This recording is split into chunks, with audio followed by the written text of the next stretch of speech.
पहिलेच्या काळात राणीच्या पोटातून राजा जन्मास यायचा, पण ज्या दिवशी बाबासाहेब आंबेडकरांनी या देशाचं संविधान लिहिलं, मतपेटीतून राजा निर्माण होऊन राहिला. ताकद आहे बाबासाहेबाची.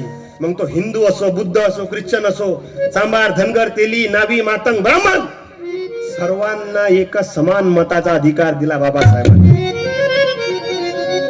पण आम्ही किंमत नाही केली मताची.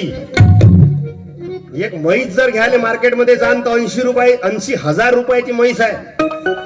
एक चांगली जोडी जर घ्यायची आहे बैलाची तर 1.5 लाख रुपये किंमत आहे बैल जोडीची. आणि चांगलं कुत्र जर घ्यायचं असेल तर 5 ते 10 हजार रुपयाचं एक कुत्र आहे.